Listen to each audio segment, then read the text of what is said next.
Hey everyone, my name is Charlie and this is Charlie, and today we are doing another Booker Prize video.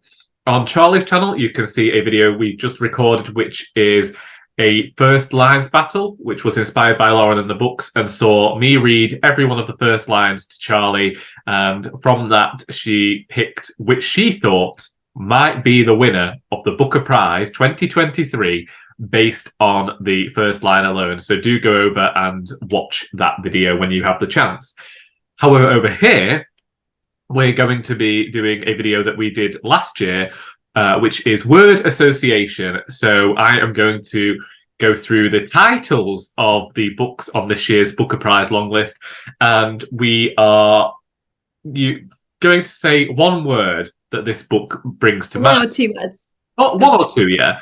And from there, if we've read them, we might discuss them a bit, or we might explain why we've chosen that word. We will see. We have A Spell of Good Things by Ayobami Adebayo. What is your word? Shakespeare. Wary. Shakespeare. No, I know. That's what I'm saying. Mine was wary. Why do you go with Shakespeare? Because someone said it's like a retelling of one of the Shakespeare books. Someone said. Or something like that. So I'm like, is it? I don't know. I haven't read this one. Yeah, I'll have to look into that. I did.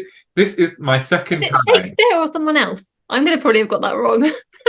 I don't know. I will look it up. This is the second time I've had this book out of the library because I am wary of reading this one because I didn't like the author's first book. I loved her first book, but I tried to read it. I've tried to read the first page a couple of times on my phone and failed. So yeah, I actually ended up buying this. So hopefully the physical book will work better for me. But I'm interested by that Shakespeare thing. I'm going to have a look at that. And then I feel like someone said something. Ever likely. You know, you watch more than I do nowadays. So the next book is Old God's Time by Sebastian Barry. What word did you go for? I'm going to say castle. Ah, I understand that. I was going to say storyteller. Ooh. Originally, as you know, I wasn't looking forward to this book because I didn't like Days Without End. But having started it, I do like the narrator's voice in this one. I told you that from the off. There was just something about that voice that spoke to me, and it's something about the storytelling aspect of this that I'm just leaning. I feel like it's got quite a slow start based upon the premise of this. It's one of those, if you know the premise of it, you might feel like you're being missold because it's very, very sort of slow paced. It's more about the writing, isn't it? I would say that. Yeah, I think the first third, it took me about a third of the way in to sort of get into this book properly, I would say. So but yeah, I really, I wouldn't say enjoyed it because again, it's very brutal. It's another brutal book. By the end of the book, I was like properly attached to the main character. I nearly said policeman. So my word, the reason I said my word is because at the beginning of the book, especially, he's sort of isolated himself quite a lot. Yeah. He's 9 months retired from the police force. You guys will all know this if you've no, maybe you won't know this. He's very isolated, and I think the castle sort of represents that. The next book on the long list is Study for Obedience by Sarah Bernstein. And your word is? Well, I've got 3 words. Okay. Dead bird book. Ah, I went with taxidermy because of the dead bird. That's what I just like. Yeah, that's literally all I know about this book. This was one I think that I was kind of like I've been a little bit dreading. But then we did our video and then we read the first line and I was like, actually, this sounds good. So we'll see. We'll see. We'll be open-minded, won't we, Charlie? Well, you might be. I've been very close-minded for quite a while now. The next book is If I Survive You by Jonathan Escoffery. The first word that came into my head was Caribbean because it's a Caribbean author, but it's also set in Miami, and there's a hurricane, so I don't know. The first word was Caribbean. That's what I'm going to say. My first word was vivid. Vivid. It's a very beautiful cover. It's based on the cover because Charlie has revealed to me something that does happen in this book. It was just a warning, and that's why I haven't got to it yet. I'm looking forward to it. I like this. I think this was a good book to me. It was a good book. I don't know whether how memorable it will be in the long run for me personally, in terms of the grand scheme of the long list, but currently it's sitting quite high for me. So the next book is How to Build a Boat by Elaine Feeney. I'm going to say excited because I'm excited for this book. I'm going to say font. Oh, because you said about the font. You weren't so sure about it. I'm not sure. There are two books on this long list of which I'm not sure about the font, and this is one of them. Sometimes that's all it takes to stop me from reading a book is if I don't like the font. Honestly, I honestly, if I'm reading them physically, I do get you. So yeah. Yeah, that's literally my only opinion of this book at the moment. Is the font. The first line was really good, actually. We had again. Yeah, we did like the first line and the salamander. I don't know what it is about some books deciding that they don't need speech marks, but this one is lacking speech marks at the moment. Quite a few of the books on this book are long list that don't have any punctuation and things. I know. And play around with form quite a lot. I think decidedly distressing. I think that they've gone for that. The judges, I feel like, and that's another thing that I think that me and Charlie would probably want to note, actually. Last year, that long list was like such a Charlie long list, and this year, I think it's fair to say that this. Yeah, this is not a Charlie long list. This is that sounds like Daddy long list to me now. That's terrible. This isn't a long list for us. It's helping us to explore books that we otherwise wouldn't have. Yeah, for sure. Which is good, but it's certainly intriguing as to how all of these books ended up on the long list, because I think the judges have just got completely different taste to us. That's just they've got really poor taste. I don't think poor taste, but just different taste. Poor taste. We're like refined Ritz, and they're greasy spoon. That's how I'd describe. We're never going to get a Moons. It feels like we're never going to have a Moons moment ever again, because that was like the best book. You can't say that. What? Mooning. Moons moment, not mooning. I know you mean the Seven Moons of Marley Almeida, but now I can just think of everyone's going to think we just go around mooning the. Mooning. They can think that if they want. Anyway. Like push up the views a bit. The next book on this long list is This Other Eden by Paul Harding, which is good. I'm going to say Bible. Oh, I thought apple. So yeah. That's all I know. There's an apple on the cover and Eden. Eden makes me think of Bible, biblical. So I'm like, is it going to be biblical? Is there any biblical things in it? This is like very fast move down to the bottom of my list of books that I want to read. Even though Peter from Comfy Cozy Up thought it was a good book, so I trust her judgment. So the next book on the list is Pearl by Sian Hughes. I think our silence says everything. Very, very pleasant. Deceptive. That's a good word. I like that. Beautiful cover, but the inside is terrible. It's very green. Very green cover. I love that cover. That was like one of my favourite covers. I know. I can remember we were really thrilled by the cover of this one, but my goodness. This is one where the carpet does not match the drapes. My Christ, it's terrible. True, it's true. Bloody this was not a Charlie book. It's beautiful. That I feel like you can see the poet. The poet. You can see that the author is a poet. It's very. There's nothing. It's very inoffensive. I would say it's very inoffensive. Would you agree? I mean, I was offended by it. I just think it was just so bland for me personally. Yeah. I was just like, yeah. Bland, flavourless, grey. I'm really sorry. Drab. I really feel guilty, but I just can't. Like, not everything is for every. Is from Cheshire. Yeah, so it should have been number one. I should be able to champion this book right now, and I just feel like if anybody wants to read this book, I should hand them some caffeine pills as well, because they're going to need them to get through it. But like, do you know what? I feel like we're in the minority, because most of the people I'm talking to, most of the people that like I'm friendly with on the Booktonet, just love this book, and so you know. Sometimes people are wrong, and you know, we're just different tastes. That's all. Yeah. As in, stop it. Next book. The next book is All the Little Bird Hearts by Victoria Lloyd Barlow. Potential favourite. I've got one word: magpie, because there's a magpie on the cover. There is a magpie on the cover. This is the other book where I don't like the font inside, and that's why I haven't been reading it. But I know you were looking forward to this book as soon as you heard the title. Yes. And then I found out that the author is neurodivergent, and it just made me even more excited, because there's not enough neurodivergent authors being praised, especially on Booker lists and prize lists. So yeah, I just think this could be a favourite. And do you know what? Even every bit I've listened to, some chapters I've tend to re-listen to when I've like, if my concentration is up, if I've been not quite awake, because this can happen, nothing to do with the book. I've actually gone back and re-listened to it, which I never ever do. I never ever, like, very rarely do that. So because I want to be completely in this book, and everything I'm listening to, I completely love, and I feel like it's all done so well. I'll push my thoughts on the font aside to get through this. So the next book we have is Prophet Song by Paul Lynch. I'm gonna say police. I'm gonna say chips. Why chips? Because all I can remember about this book is Kieran or KD Book's video where he unboxed this and his daughter said there were chips on the cover. So that's all I think about this book now, is just that video. Because I can't get it from the library because it's not there yet. No. So again, this could shoot to initially our first impressions of this. Well, my first impression of this wasn't actually. I think your impression of it was better than mine. No, I liked the sound of it when I read the blurb.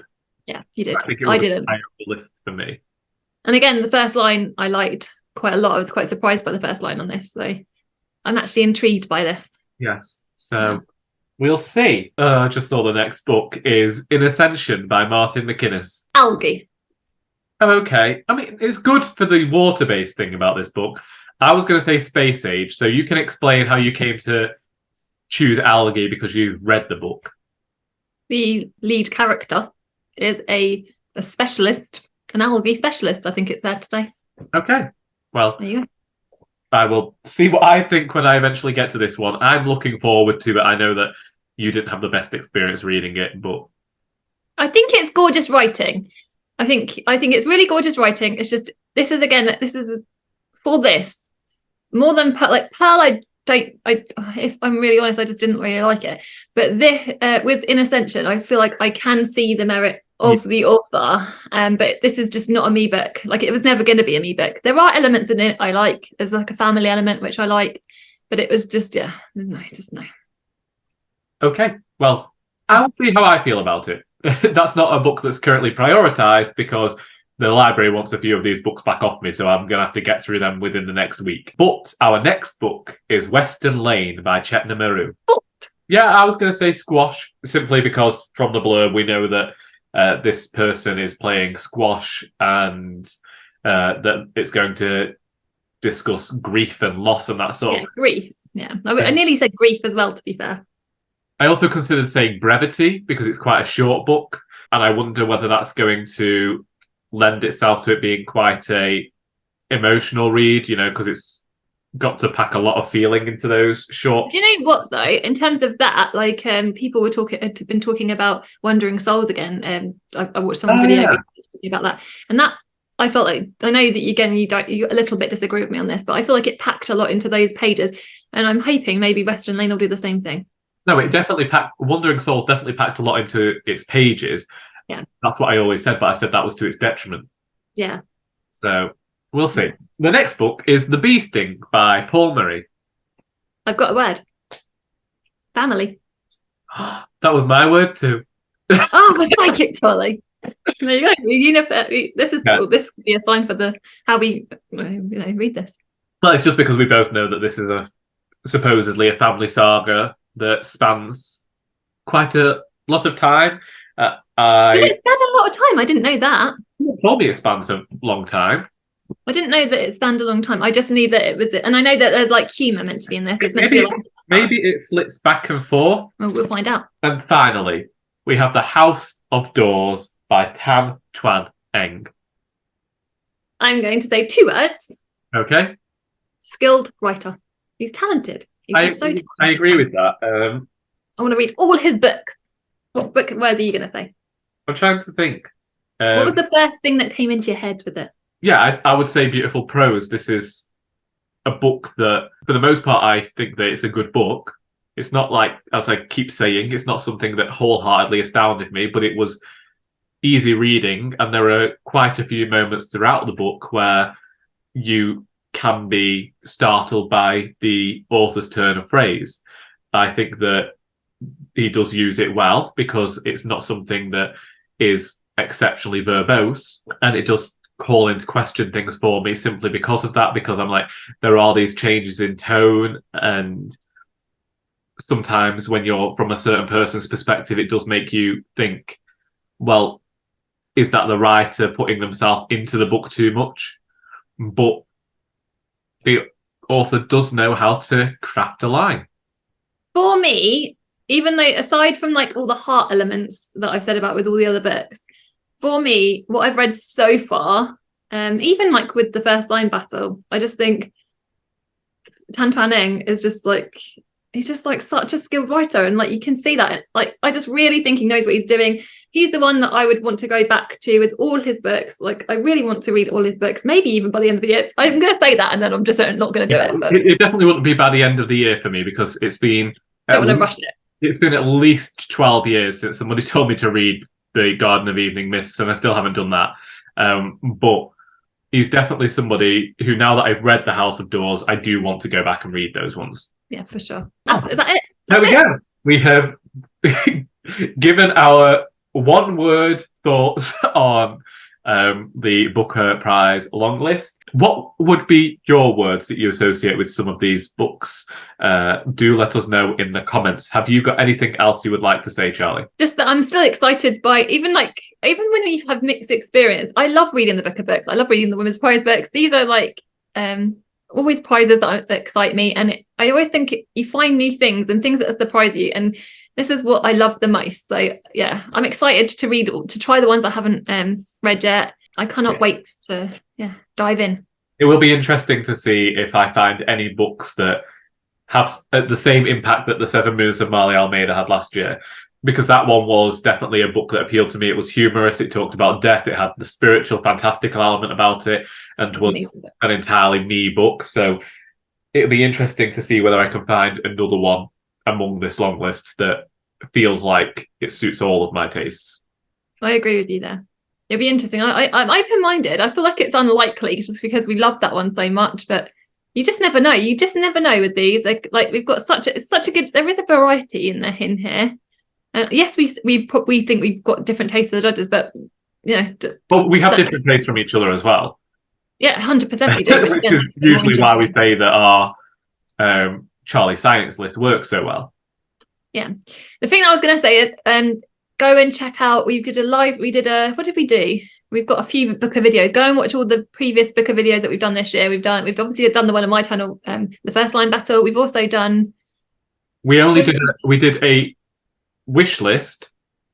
We did a wish list, so they can check that out. We did something else. Me and Charlie did some first impressions of the Booker, and we actually wrote them down. We haven't actually filmed anything, but if you guys want to see that, just let us know in the comments below, and we can do that for you.